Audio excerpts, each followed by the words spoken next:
Yes, boxing fans, Ian Matthias from Matthias Unboxing. This week I'm going to look at the grudge match between Shannon Courtenay versus Ebanie Bridges. As mentioned last week on my prediction with Amanda Serrano, I'm not the most experienced when it comes to women's boxing. I'm learning more and more every week about women's boxing, and this week is the first time I've watched Ebanie Bridges fight. I've also gone back and rewatched Shannon Courtenay against Rachel Ball. Before I get into the rundown of the fight, the tail of the tape. Ebanie, the blonde bomber Bridges, she's 34-year-old Australian and stands at 5'1". She has a record of 5 wins with 2 KOs. Her opponent is Shannon, the babyface assassin Courtenay. She's a 27-year-old Brit who will be the taller woman at 5'5". She has a record of 6 wins, 3 by KO, and the 1 loss. Looking across social media, there's a bit of a fuss about how these two are getting a crack at the world title with their current rankings and experience. But that isn't their fault. They aren't going to turn down the world title, are they? So down to an opportunity of a lifetime, especially with the blood between them, I think it's a really good opportunity for both girls. And from a promoter, Eddie Hearn, he's not daft.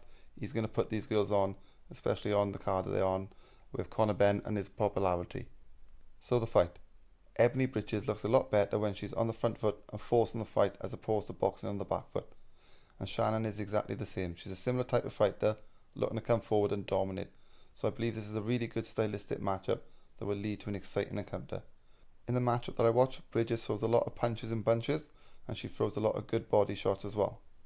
Courtenay, I believe, is the harder hitting of the two, but sometimes finds herself loading up on her punches as she's trying to land that big shot. Occasionally she finds herself standing square. That is exactly what happened when she got dropped in the first round of her fight against Rachel Ball. Both these girls look to rely on head movement rather than keeping their hands up forward as their defensive mechanism, but what I believe is Shannon Courtenay has slightly better head movement than Bridges. I don't think either of these girls are capable of boxing on the outside, jabbing, keeping the other one at bay. So I think it's going to lead to these meeting in the middle of the ring and just looking to trade blows, which I think is going to make for a really exciting spectacle. Along with the bad blood between them, it's only going that way in my opinion. My prediction is going to be there's going to be a really close fight that can go either way, but with the home advantage, I think I would have to side with Courtenay edging a close decision.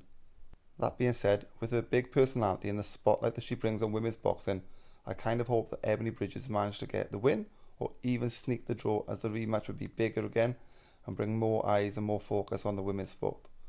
Guys, thanks very much for listening. That's Ian Matthias from Matthias Unboxing. Give us a like, hit subscribe, and speak soon.